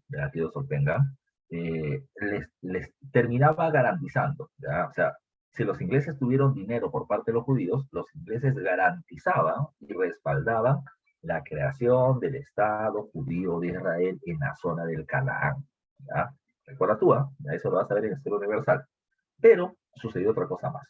Ahora repito, como Hitler está persiguiendo judíos, la Sociedad de Naciones, encabezada por Inglaterra, que le favorece a los judíos, ¿qué es lo que dijo? Bueno, para que no te persigan judíos y no te maten, te vamos a terminar eh, refugiando en un territorio especial. ¿Dónde crees tú? En el Canaán. El Canaán ya no se llamaba así. Ahora terminaba siendo el país musulmán de Palestina. Cuando Inglaterra comenzó a llevar judíos a Palestina para que los nazis no los maten, los palestinos musulmanes no hicieron problemas. O sea, era un acto de humanidad. O sea, hay que dejarlos que vivan ahí en el desierto, porque de esa manera van a sobrevivir. Después seguirán. Bueno, la Segunda Guerra Mundial acabó, y cuando acabó, el territorio de las costas de Palestina, las costas eh, mediterráneas de Palestina, tenían 1 millón de familias judías que estaban siendo refugiadas en el territorio. La recientemente creada Organización de las Naciones Unidas, la ONU, terminó planteando una propuesta llamada como el Mandato de Partición de Palestina. Es decir, que como en el territorio de Palestina ahora había tanto judío, entonces ¿qué hay que hacer? Hay que agarrar a ese territorio y partirlo, ya partirlo. La mitad para los musulmanes palestinos y la mitad para los judíos y la formación del Estado de Israel. Y eso terminó siendo una cuestión pues bastante complicada. En 1947 se termina estableciendo por mandato de la ONU la partición de Palestina para crear el Estado judío de Israel, y eso a todos los países musulmanes de la región no le gustó. No le gustó a Palestina, evidentemente, que le están quitando sus territorios, no le gustó a Egipto, no le gustó a Líbano, no le gustó a Siria, no le gustó a Jordania, no le gustó a Irak, no le gustó a Irán, no le gustó a Arabia, a Libia, a nadie. Entre todos los países musulmanes se impuso a la fuerza ya el Estado judío de Israel. Y eso, repito, no fue del agrado de nadie. Se formó la llamada Liga Árabe, ¿ya? Con la cual se terminó haciendo una coalición militar para votar a los judíos de la zona del recientemente creado Estado de Israel. Y eso le dio paso al denominado primer conflicto árabe, o sea, los países musulmanes, israelí por los judíos de la zona. La Liga Árabe ataca ya el territorio de la recientemente creada Israel, que no tiene ejército, porque recién se acaba de formar, no tiene fuerza militar, no tiene tecnología de guerra. Y cuando están atacando, la ONU, la Organización de Naciones Unidas, sale al frente y dice, señores, por favor, no se peleen. Si acá hay una discrepancia, es por nuestra culpa, pero no haber informado adecuadamente la creación del Estado de Israel. Por favor, les pedimos a todos ustedes, y sobre todo Israel y Palestina, que nos sentemos en una mesa de negociación para ver cómo podemos resolver el tema. Los países árabes, yo no sé si decirles buena gente o ingenuos, ya terminaron sentándose a conversar con la ONU. Estaban de desacuerdo, que voten a los judíos, que no se cree el Estado de Israel, era su propuesta permanente. Pero, mientras que ellos venían conversando, Israel, los empresarios judíos, los banqueros judíos de Israel que tenían presencia en Europa y en los Estados Unidos, ¿sabe lo que hicieron? Financiaron una compra tremenda de armamentos en favor de Israel para defender su territorio. Una vez que ya tenían suficientes armas, rompieron la negociación con la Liga Árabe, rompieron la negociación con la ONU, es más, mataron al representante de la ONU, ¿ya? Y terminaron peleando con la Liga Árabe en el primer conflicto árabe-israelí, llamado como la Guerra de la Independencia de Israel. Repito, un Israel financiado por empresarios judíos con una fuerza militar poderosa, frenaron a los musulmanes. Desde ese momento, los musulmanes odian mucho más a Israel y a la ONU porque se sintieron manipulados. Yo me senté a negociar de buena fe con ustedes y ustedes me manipularon y terminaron igual quedándose con esos territorios. Los odio, basuras, ¿ya? La relación con los países musulmanes va a ser bien fuerte. Primer conflicto en 1948, guerra de la independencia de Israel. Segundo conflicto árabe-israelí, 1956, ¿ya? 1956. ¿Qué pasó? Egipto es el principal líder de los países árabes contra la presencia israelí. Y en Egipto llega al gobierno un militar golpista nacionalista llamado Gamal Abdel Nasser, el presidente Nasser de Egipto. ¿Ya? Nasser, ¿qué cosa fue lo que hizo? Bueno, Nasser terminó bloqueando el canal de Suez. Profe, ¿qué es esa vaina? ¿Ya? A ver, historia universal. 1884, Conferencia de Berlín. ¿Ya? Los países europeos se reparten el territorio africano. El territorio africano. Y Inglaterra y Francia comparten el territorio de Egipto, pero luego Inglaterra se impone en la región. Aquí está Egipto, y al norte está el mar Mediterráneo, y al este está el mar Rojo. ¿Ya? El mar Rojo. Entonces, con financiamiento de Inglaterra, Francia y Egipto, se terminó construyendo un canal, ¿ya? Para que termine pasando embarcaciones del mar Mediterráneo al mar Rojo, de Europa a Asia. Ese termina siendo el canal de Suez. ¿Ya? Repito, financiamiento anglo-francés, ¿ya? Pero ahora el presidente nacionalista de Egipto, ¿qué cosa fue lo que dijo?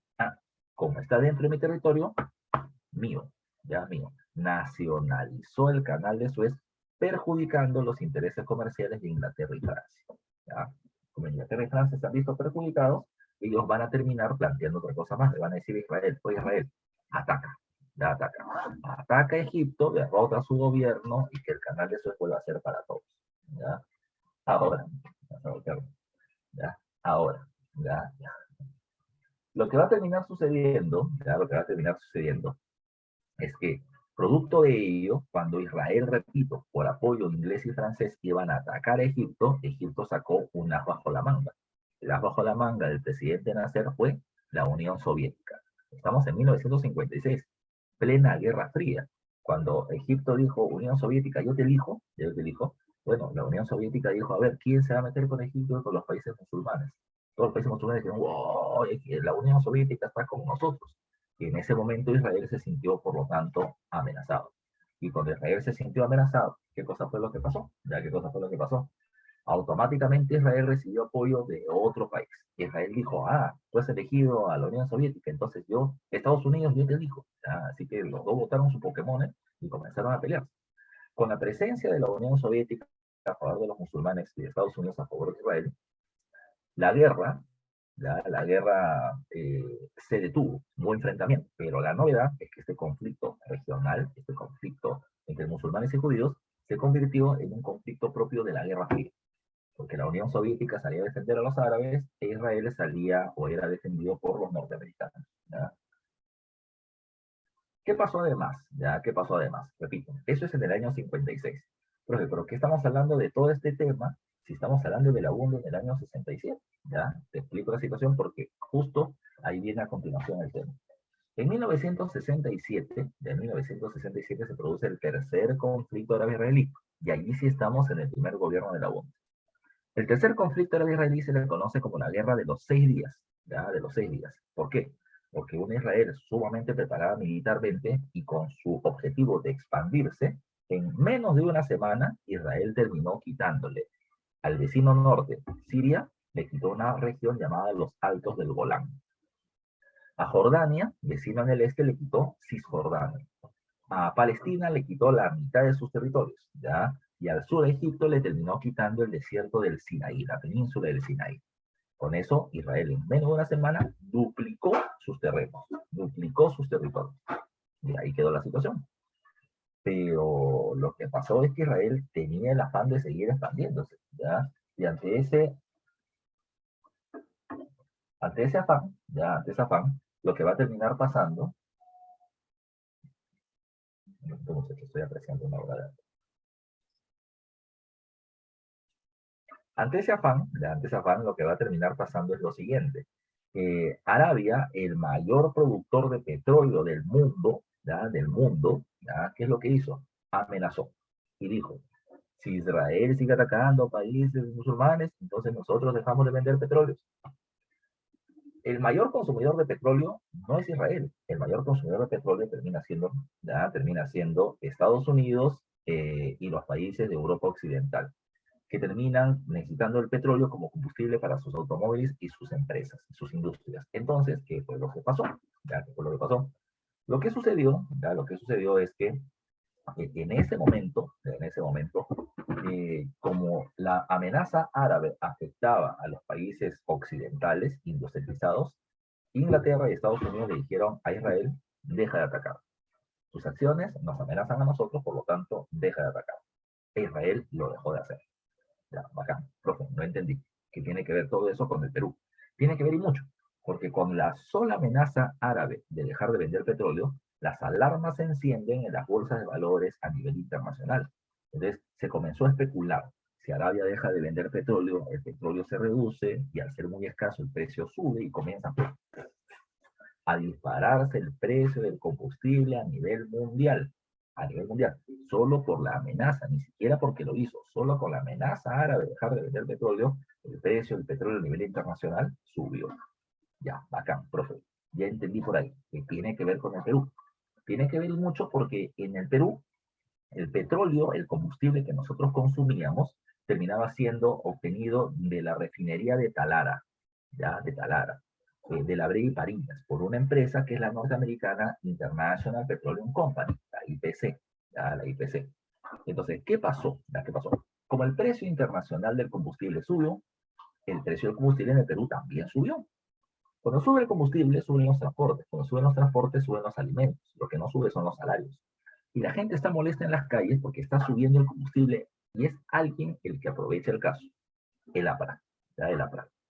El APRA que es un partido de demolición. Es un partido muy bien organizado, muy duro con sus críticas, muy bueno con sus discursos. Va a terminar echando la culpa de lo que está pasando en este momento ¿a quién? A Belaúnde por su debilidad y a la IPC por abusivo. ¿Ya? ¿Qué es lo que va a decir el APRA? El APRA va a decir, ¿por qué nos terminan subiendo al Perú el precio del combustible? Respuesta, porque el precio del combustible árabe ha subido. Y la pregunta es, ¿cómo cuánto de petróleo árabe consumimos? La respuesta es cero, absolutamente cero. Entonces, si el petróleo que se consume en el Perú es peruano, ¿por qué se nos va a terminar cobrando más? La IPC abusiva, ya, la IPC abusiva está perjudicando a la población nacional con su medida y el débil Belaúnde no hace nada para protegernos. Ese discurso tuvo gran impacto.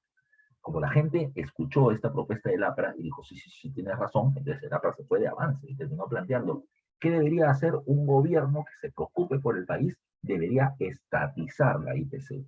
Que la IPC que abusa del pueblo peruano pase a manos del Estado y que se termine estableciendo precios justos para el consumo del combustible, del combustible. Y la gente dijo, sí, sí, sí, sí, sí, sí. Entonces el APRA había dado una propuesta política que terminó generando gran impacto y el APRA va a terminar siguiendo precisamente con ese discurso. Eso no aguanta, aguanta, aguanta. No es lo mismo que está diciendo ahorita el presidente Pedro Castillo con el tema del gas de camisea, que como el gas ha subido, entonces que el Estado estatice, a Shelley estatice el gas. Bueno, sí, pero al contrario, la prensa se lee encima diciendo que sí, que la estatización termina siendo negativa, que el Estado no termina siendo lo suficientemente eficiente para poder manejar la empresa, que solamente va a terminar generando más pérdidas. Y Castillo, que no es un buen orador, no ha terminado logrando obtener el respaldo de la gente. ¿Ya? Castillo se quemó, pero el APRA sí terminó, repito, dando un buen discurso en un contexto específico y que la gente terminó apoyando. Desde el Congreso se terminó creando una comisión, ya una comisión para ver el tema de la estatización. Y después de un proceso rápido donde el APRA estuvo detrás, se planteó que la estatización era posible, era posible. Es más, en el Perú, el petróleo era manejado por parte de la empresa petrolera fiscal.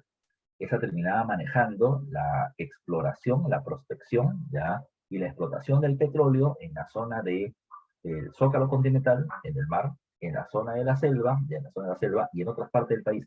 Pero la IPC era independiente.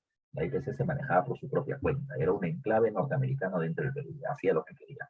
Ahora, la empresa petrolera fiscal y el Congreso de la República llegaron a un acuerdo para que se estatice la IPC en manos de la empresa petrolera fiscal y en manos del país. Así se hizo, así se negoció, pero hay una gran diferencia y esa es una cuestión que también ustedes deben entender, muchachos y muchachas, para que no le tomen el pelo cuando se habla de política. Una cosa es cuando habla un candidato y otra cosa es cuando habla un gobernante, ¿ya? Y también es lo mismo, es la misma diferencia. Una cosa es cuando un candidato dice, cuando llega al gobierno, a ver si lo va a poder hacer. En el momento del proceso electoral, en el momento de ganarme el apoyo de la gente, yo voy a terminar diciendo cualquier cosa. El político siempre está tentado a terminar ofreciendo cosas que no va a poder cumplir, pero que a la gente le gusta, y con eso el voto para no. ¿Qué cosa hizo Belaúnde? Belaúnde pensó, si se estatiza la IPC, ¿ya? Si le quitamos esto al empresario privado extranjero y lo ponemos a manos del Estado, me voy a terminar ganando la aprobación inmediata ahorita de la población. La gente me va a aplaudir porque yo he defendido la soberanía nacional. Pero el problema, ¿cuál va a ser? Que los empresarios extranjeros que están trabajando en el Perú ya van a terminar diciendo, uy, el gobierno ha terminado controlando una empresa que era privada y extranjera. Entonces, si lo hicieron con la IPC, también lo pueden hacer conmigo. Entonces, si me van a terminar quitando mi negocio, ¿para qué termino invirtiendo más? Si en cualquier momento me pueden terminar quitando todo. Entonces, los empresarios ya presentes, bueno, van a comenzar a parar su producción porque no saben qué es lo que podría pasar con ellos también. Y alguien que tiene plata en el extranjero y te decía, voy a invertir en el Perú, va a decir, uy, pero ¿para qué voy a invertir en el Perú si el gobierno me puede terminar quitando mi negocio de un momento a otro? Por eso mismo es que cuando se toma ese tipo de medidas, ese tipo de decisiones, ese tipo de propuestas, es que la economía se paraliza, porque van a haber pocas inversiones por el temor que termina generando las políticas de Estado. Por eso cuando entra Castillo, un presidente más de izquierda, todo el mundo decía, comunista, va a estatizar esto, va a estatizar esto, va a estatizar lo otro. Muchos inversionistas decían, mejor no invierto porque no me garantizan que mis ganancias o que mis empresas se vayan a beneficiar. Por eso mismo pasó lo mismo acá. Belaún decía, chuma, ¿qué hago? Si yo hago esto, repito, la inversión privada, ¿ya? Privada va a caer, ¿ya? Extranjera sobre todo y nacional también, porque piensan que voy a estatizar todo, ¿ya? Que voy a estatizar todo. Y eso sería una mala señal. La gente me aplaudirá ahorita, pero cuando no haya más empresas y no haya más puestos de trabajo, la gente me va a odiar después. Entonces, ¿qué hago? ¿Salvo lo inmediato o termino salvando el mediano plazo? ¿Ya? Belaúnde, el presidente tiene que pensar en eso. A la otra solamente le conviene que se estatice el EPC porque esa propuesta fue mía. ¿Ya? Repito, política, de política. ¿Qué pasó después? ¿Ya? ¿Qué pasó después? Belaúnde, ya Belaúnde decide hacer otra cosa. Por más que el Congreso ya había terminado planteando que se estatiza la IPC y ya todo estaba establecido para que se haga la estatización, Belaúnde manda a emisarios a conversar con la International Petroleum Company. Y terminan, de ahí terminan llegando a una negociación diferente. ¿Ya? Mira lo que va a plantear el gobierno de la UNE. De la UNE va a decir, el Estado peruano es soberano o dueño de qué cosa? Del espacio aéreo, ¿ya? Del espacio marítimo por las 200 millas y del espacio terrestre. ¿Ya? Aire, mar y suelo. Pero también terminamos siendo soberanos del subsuelo. Por lo tanto, todo lo que está debajo de esta tierra le pertenece al Estado peruano. Esto incluye el petróleo. ¿Ya? El petróleo. Entonces, ¿qué cosa va a decir Belaúnde? Le va a decir a la IPC. Señores, vamos a hacer un acuerdo. Yo no te quiero estatizar. No quiero que te vayas espantado de mi país. Quiero que sigas invirtiendo dentro del territorio. Vamos a hacer lo siguiente. Todo el petróleo, ¿ya? Que termina saliendo de la zona de Talara, yo, Estado peruano, te garantizo que solo te lo voy a dar a ti. Solo a ti, IPC. ¿Ya? Solo a ti. Yo te voy a vender, te vas a hacer mi comprador monopólico del petróleo. Tú lo vas a convertir en combustible y lo vas a terminar vendiendo, ¿ya? A nivel nacional, ¿ya? Pero como el petróleo es mío y yo te lo estoy dando, vamos a negociar el precio del combustible. Así es como se hizo la famosa negociación llamada como el Acta de Talara, del Acta de Talara. En el Acta de Talara se acordó de ello y el representante del gobierno y de la empresa petrolera fiscal y el representante del IPC estuvieron de acuerdo. 10 páginas tenía ese documento.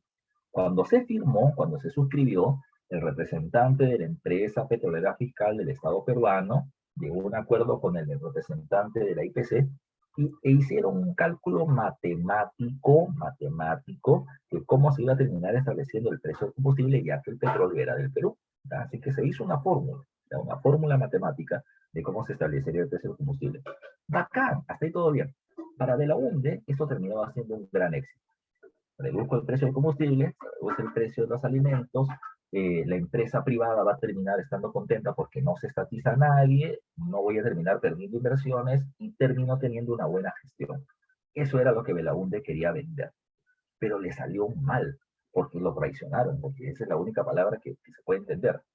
Cuando el gobierno de Belaúnde da una conferencia de prensa, ya dando a conocer las 10 páginas, ya las 10 páginas del acta de Talara, es una conferencia de prensa aburridísima, ya el relator, el que termina dando a conocer el acta, lee una por una todas las páginas y la gente decía, ¿cuándo acaba este desgraciado con este contrato aburrido? Que repito, ellos querían ponerlo así como diciendo, acá se hizo todo lo correcto para que se haga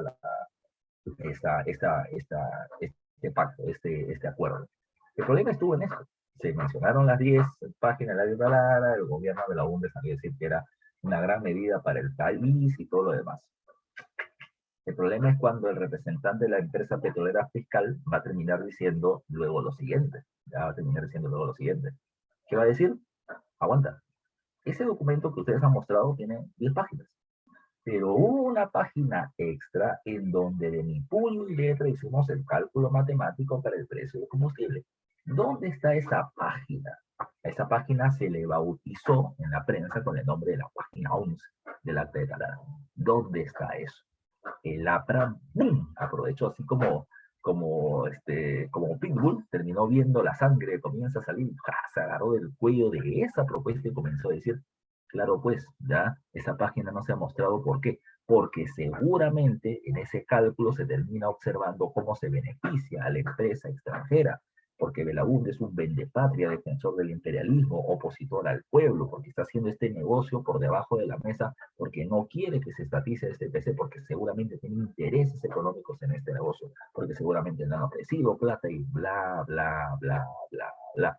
Pues aguanta, lo que dijo el APRA era correcto. Nada, absolutamente nada. Esto es política. En política, ya, es como cuando hay una pelea de box, o es como cuando hay una pelea de la UFC. Cuando tú ves que al contrincante que le has metido un golpe y lo ha movido un poco, tienes que ir y pum, pum, pum, pum, pum. Y lo mismo que hicieron con Belaúnde. Esta noticia solamente el APRA le exageró y le dijo a Belaúnde traidor a la patria con esto. ¿Verdad? ¿Qué pasó? ¿Ya qué pasó? Bueno, se hizo todo un escándalo, el escándalo de la pérdida de la página 11 de la Critalara.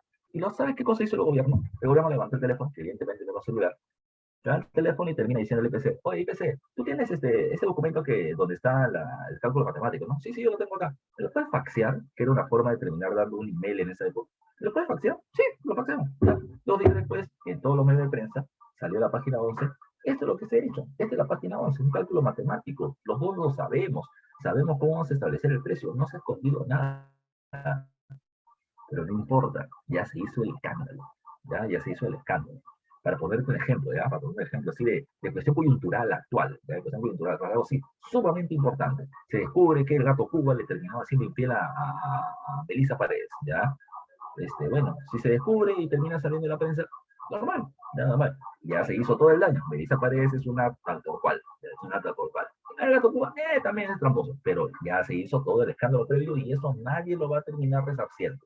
Ya la mujer ya la botaron en su trabajo, etcétera. Ya se hizo todo el escándalo y eso no se va a poder recuperar. Y lo mismo que pasó, la imagen de Belaúnde, ¡bum!, al suelo. Y la imagen del APRA, ¡bum!, para arriba. Porque el APRA siempre quiso la estatización, porque el APRA denuncia precisamente al traidor de Belaúnde y todo lo demás.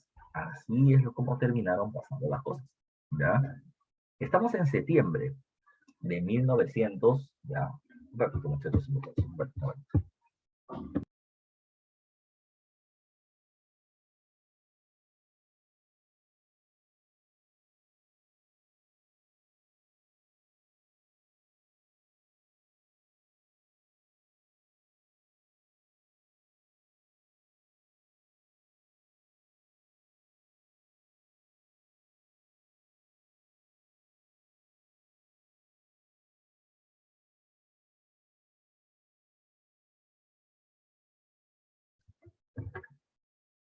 Ya te decía, con todo esto, estamos en septiembre de 1968.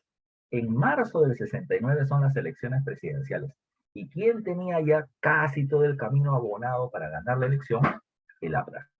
Ya el APRA. Y como el APRA probablemente iba a ganar la elección, eso terminó siendo su tumba. Porque los militares van a preferir dar un golpe de Estado antes que el APRA gobierne. Para terminar el caso, ya, para terminar el caso, dos cosas. El día 3 de octubre de 1969, 3 de la mañana, ya 3 de la mañana, aparecieron un par de tanquetas del ejército, ya entrando a Palacio de Gobierno, sacaron al presidente Belaúnde en pijama, se lo terminaron llevando a la base aérea de Las Palmas en Surco y lo subieron en un avión y lo llevaron a Argentina. La gente amaneció con la noticia de que había un golpe de Estado militar y que el general Juan Velasco Alvarado del ejército era el nuevo presidente de la República a través del llamado Gobierno Revolucionario de las Fuerzas Armadas que veremos en la próxima clase. Lo otro que hay que tomar en cuenta, ¿por qué el golpe de Estado militar? Bueno, lo que pasa es que, no te olvides, Belaúnde y anteriormente Prado Garteche eran parte de un periodo llamado como el reformismo democrático. Ellos eran considerados como los que podían generar las reformas agraria, industrial y otras más, que se vas a agarrar la basura, ¿ya? Que han terminado o que iban a terminar generando las reformas mediante, repito, la democracia, la libertad y la igualdad, o sea, respetando el sistema político nacional. Pero, hay que tomar en cuenta algo. Como la reforma democrática no funcionó, entonces se consideró por parte de los militares que era necesario establecer una reforma autoritaria, sin congresos, sin partidos políticos que obstruyen el progreso y el desarrollo del país. Así que, por lo tanto, no. Repito, la Fuerza Armada veía al APRA no un partido popular, lo terminaba viendo como un partido obstruccionista. Obstruyó a Bustamante, obstruyó a Prado, obstruye a Belaúnde, ellos no quieren el desarrollo, ellos están frenando el desarrollo. La democracia, la negociación para llevar a cabo un proceso de reforma no funciona. O anula los cambios, o los termina haciendo lentos, o los termina deformando. No conviene, ya no conviene. La reforma tiene que ser de arriba a abajo y se acabó. Como de abajo a arriba de la democracia no funciona, tiene que ser desde el gobierno militar hacia abajo. Y eso es lo que vamos a ver la próxima clase cuando veamos al gobierno, al gobierno de Juan Velasco Alvarado, que es un tema interesantísimo. Vamos a pasar a ver, por lo tanto, ahora, ¿ya? Por lo tanto, ahora, las preguntas dirigidas de la semana que nos corresponde. ¿Ya? Estamos en la semana 32 y tenemos que ver, ¿ya? Y tenemos que ver acá las preguntas dirigidas. Dice, el presidente Kennedy quería distinguirse de su predecesor, ¿ya? Acerca de su posición con Latinoamérica. Por ello tuvo una reunión con el cuerpo diplomático de Latinoamérica el 23 de marzo del año 61, donde se anunció una nueva iniciativa en la región llamada como la Alianza para el Progreso. Esta consistía ya en el compromiso de Estados Unidos para proveer a las naciones de América Latina con asistencia económica, a la vez promoviendo cambios fundamentales como la promoción de la reforma agraria, la justicia social y la democracia como sistema político. Respecto a la política internacional, que se asumió en la década de 1960, podemos afirmar correctamente. Recuerda que esto se inició durante el gobierno de Prado Arteche, pero se mantiene durante mucho tiempo, ¿ya? A través de USAID va a mantenerse hasta ahorita, ¿ya? Medidas de Estados Unidos para alentar reformas y evitar revoluciones sociales.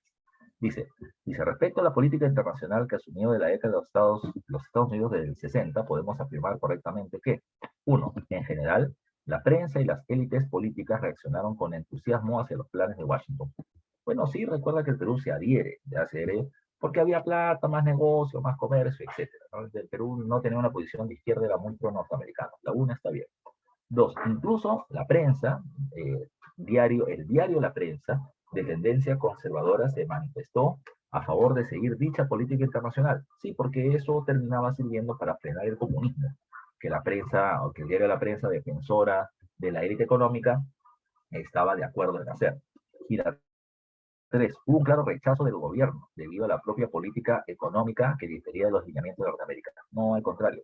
Prado y Belaúnde vienen teniendo una posición muy pro-norteamericana y eso no difirió. Con Velasco sí, pero con Prado y Belaúnde no. ¿Ya? Así que la clave correcta en la pregunta número 1 termina siendo la C. La 1 y la 2. ¿Ya? Termina siendo la clave correcta. ¿Ya? A ver, pregunta número 2, muchachos y muchachas. A ver, hay que borrar acá.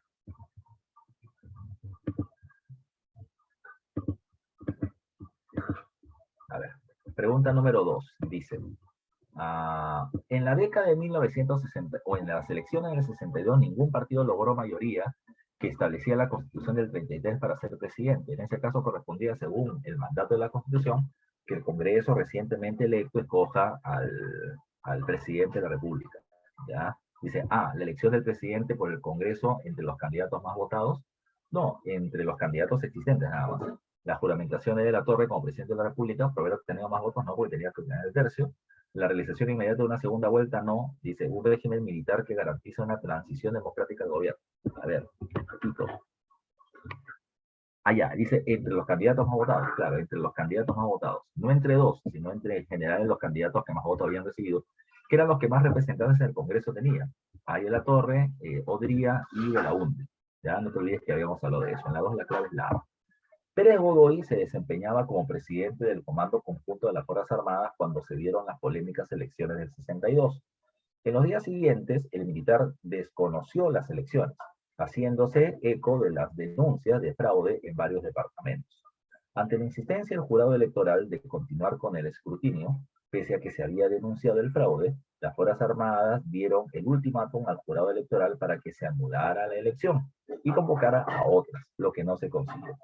Es entonces que se produjo el golpe de Estado. Respecto al inicial gobierno, es correcto. Dice, estamos hablando del gobierno de las Fuerzas Armadas, ¿no? Me están diciendo que es correcto sobre el gobierno de las Fuerzas Armadas. Ya han hablado del proceso electoral, pero la pregunta es por el gobierno militar. Dice, ¿se promulgó la ley de base de la reforma agraria? Sí, esta que planteaba reformas de manera progresiva. 2. Se estableció la ley de las 200 millas, eso fue en el gobierno de Bustamante previamente, así que la 2 termina siendo falsa. Y la 3 me dice, se estableció la educación secundaria obligatoria y gratuita, eso también se hizo con Bustamante. Así que por lo tanto, la clave termina siendo solo la 1. clave de dedo. ¿Ya? Clave de dedo. ¿Ya? Muy bien, Emily. La clave termina siendo la de dedo. Pregunta número 4. ¿Ya? Pregunta número 4 dice, al interior del gobierno militar, ya del 62 al 63, se puede observar las contradicciones entre sectores que buscaban reformas progresistas y otros grupos de talante más conservador. Ello se evidencia y la respuesta es, en el golpe de Estado que hizo Lindley sobre Pérez Godoy. Pérez Godoy consideraba que la ley de base de la reforma agraria, la planificación nacional, etcétera, podían seguir mejorando, y repito, Estados Unidos hasta la estaba respaldando, pero otro sector de la Fuerza Armada dijo, no, acá nosotros nos hemos comprometido a que haber un proceso electoral y nosotros no tenemos que meternos en la vía política, ¿ya? Así que, repito, un sector conservador con Lindley saca a Pérez Godoy un poco más conservador, un poco más progresista. ¿Cuál es la clave entonces? La respuesta termina siendo el golpe de Estado de Nicolás Lindley, ¿ya? Ahí se termina observando que dentro de las Fuerzas Armadas no todos pensaban igual. 4 de enero. Pregunta número 5. Dice, en el primer gobierno de Belaúnde, la mayoría en el Congreso estuvo representada por, recuerda, Belaúnde tiene el apoyo electoral del Partido Demócrata Cristiano y su partido, que es Acción Popular, pero la mayoría del Congreso la tiene la oposición, que la forman, ¿quién? El APRA y la Unión Nacional Obrerista, ¿ya? Y la respuesta termina siendo, por lo tanto, la clave C, la coalición entre el APRA y la UNO, la Unión Nacional Obrerista, que van a terminar obstruyendo el gobierno de la UNE. Pregunta 6. Al llegar al gobierno de la UNDE, llegó para realizar una serie de reformas que se esperaban desde décadas anteriores. Entre ellas, una de las más importantes fue, sin duda, la reforma agraria. Eso es lo que la gente terminaba esperando. Y como ya te dije, el Congreso terminó votando ese proyecto de ley, no le hizo caso, ante la presión popular se comenzó a ver nuevamente el tema, pero no se sacó una reforma agraria como se esperaba, ¿ya? Así que, por lo tanto, ¿cuál era la clave correcta? La reforma agraria para la nueva distribución de tierras es la respuesta correcta a la pregunta 6. La C de casa, ¿ya? Muy bien, Emily. Emily, como siempre, activa. ¿Dónde están los demás muchachos? ¿Ya? Pregunta 7. Indique el enunciado verdadero o falso según corresponde al gobierno de la UNDE. ¿Ya? A ver, dice, 1. Al convocarse las elecciones de 1956, ¿ya? Fue lanzado como candidato presidencial por el Frente Nacional de Juventudes Democráticas, grupo que dio origen a Acción Popular. Eso es verdadero, pero ahí todavía no tiene mucho respaldo. Ahora, mira tú, ya mira tú. Si tú ves las alternativas que están abajo, te darás cuenta que la A, B, C y D, ya, en las tres primeras líneas tienen lo mismo. Verdadero, falso, verdadero, ya. Verdadero, falso, verdadero. Por lo tanto, tú ya ni siquiera tendrías que ver la 1, la 2 y la 3. Son verdadero el primero, segundo falso y el tercero verdadero. La respuesta se termina solucionando con los últimos dos, solamente para terminar viendo. ¿Qué cosa dice la 2? La 2 tiene que ser falsa, dice. Se hizo más conocido políticamente luego del incidente denominado como el manguerazo en la década de 1980. Mira, el manguerazo fue cuando, suena raro, ¿ya? El manguerazo es cuando Belaúnde y sus candidatos estaban en una campaña en la zona de la sierra y los agarraron precisamente a manguerazos con agua, ¿ya? La policía, ¿ya? Para terminar haciéndolos retroceder. Y eso sí es correcto, pero no en el 80, ya lo termina haciendo en la década de los 50. Ahí se hizo conocido. Así que es correcto el hecho, pero no la fecha, ¿ya? Así que por eso es falso. La tercera debe ser verdadero. Su fundamento ideológico se expresa en los lemas El Perú como doctrina y la conquista del Perú por los peruanos. Verdadero es parte de sus argumentos, ¿no? Ya un discurso medio nacionalista y reformista era su propuesta. Ahora, veamos, acá se va definiendo todo. La 4. Su gestión estuvo orientada a las grandes obras públicas, construcción de carreteras como la Marginal de la Selva, aeropuertos, conjuntos habitacionales y reservorios. Sí, ¿sabe por qué? Porque como él era ingeniero, él decía, bueno, se tiene que terminar haciendo grandes obras, que yo voy a terminar dirigiendo porque yo soy el presidente constructor. Esa es la del ingeniero, la del arquitecto de la UNO, ¿ya? La cuarta es verdadera, entonces, puede ser, ya puede ser la B o la C, ¿ya? La B o la C, que contiene la cuarta como verdadera. La quinta es la que define. En su primer gobierno realizó la más grande reforma agraria a nivel nacional, falso, de arranque, ¿no? Porque la más grande reforma agraria no se ve la, ¿ya? Mal hecha, pero la hace, ¿ya? Así que por lo tanto, ya en la 7 la clave termina siendo la B de besito, ¿ya?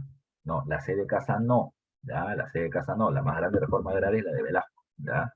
Así que por lo tanto, la clave en la pregunta número 7 termina siendo la B de beso, ¿ya? No te olvides tú. Pregunta número 8. A ver, ¿qué cosa dice la 8? ¿Qué cosa dice la 8? Dice, el lado débil del gobierno fueron los las cuestiones económicas, hacendarias y monetarias. No tanto las económicas propiamente dichas. El país, sin apartarse de la política de libre cambio y de estímulo de la inversión privada, continuó mejorando. De 1963 al 67, las exportaciones aumentaron de 540 millones de dólares a casi 800. La pesquería, sobre todo la línea de pescado, así como el aumento de la producción minera permitieron alcanzar esas alentadoras cifras. Sin embargo, el gasto público aumentó considerablemente y se produjo un proceso inflacionario que llevó a una brusca devaluación de la moneda nacional en un 40%. El 1 de septiembre de 1967, ya, dice acá, el dólar pasó de 26 soles 80 a 38 soles 70, ¿ya? Asimismo, se elevó la deuda externa, que para fines del régimen llegó a los 800 millones de soles. Ante esta crítica, ¿ya? Ante esta crítica, la situación que afectaba directamente a los bolsillos de los ciudadanos, ¿ya? La oposición arremetió y el gobierno dio muestras de desgaste. La situación señalada describe claramente los problemas económicos del gobierno de... Bueno, ahí con la fecha nada más tienes la respuesta. Del 63 al 67 se está hablando, y Belaúnde está gobernando del 63 al 68. La respuesta es el primer gobierno de Fernando Belaúnde Terry, porque va a gobernar por segunda vez del 80 al 85, no te olvides. Así que la clave es la C de caso. Pregunta número 9. Establezca el orden cronológico de los eventos relacionados al proceso de exigencia y cambios legales para la reforma agraria de Perú. ¿Ya? A ver, dice, Instituto de la Reforma Agraria y Colonización, ese es finales del gobierno de Prado. ¿Ya? Entonces, a ver, dice, toma de las tierras de convención, eso fue el primero. Toman las tierras y luego el Instituto de la Reforma Agraria. 2 y 1. ¿Ya? Ley de base de la reforma agraria, gobierno militar en el año 63. Entonces es 2, 1, 3. Guerrillas en Meseta Pelada, ese es en el año 65 durante el gobierno de Belaúnde. Entonces es 2, 1, 3, 4. ¿Ya? ¿Y dónde está eso? Lo encontramos en la alternativa B de Besito. ¿Ya? 2, 1, 3, 4. Ahí me pasó. 2, 1, 3, 4, clave B de beso. ¿Ok? Última pregunta. La última pregunta. Dice, pregunta 10. Como parte del proyecto del primer gobierno Acción Populista, la firma del tuvo como objetivo la delimitación de las facultades de la IPC sobre las zonas petroleras del norte del Perú. Este documento dio pie al llamado escándalo de la página 11 usado como para el golpe de Estado encabezado por el Comando Conjunto de las Fuerzas Armadas. Pero recuerda que el escándalo de la página 11 fue el pretexto para que las Fuerzas Armadas tomen el gobierno, ¿ya? Y la firma fue la firma del acta de Tarara, ¿no? Entonces la respuesta termina siendo la clave A de arriba. La firma del acta de Tarara estableció este negocio con la IPC, pero recuerden que ante la crisis del gobierno, las Fuerzas Armadas van a terminar utilizando la pérdida de la página 11 como pretexto para llegar al gobierno. Entonces la clave es la 10. Y ustedes tienen, no te olvides, 10 preguntas domiciliarias para poder complementar lo que hemos hecho en clase y al final tus clavecitas, ¿ya? Así que por lo tanto, no se pierdan con ello. ¿Ok, muchachos? Bueno, hemos terminado la clase de hoy. La siguiente semana tenemos que ver Velasco, que es un tema importante. Los que puedan vengan revisando porque es un tema trascendente y muy ligado también al gobierno de Castillo actual, que viene teniendo ciertas influencias, ya por decirlo menos, con respecto a este periodo. ¿Ok? Nos vemos ahí, muchachos. Pueden ir a descansar, a comer, a preparar sus alimentos. Cuídense mucho.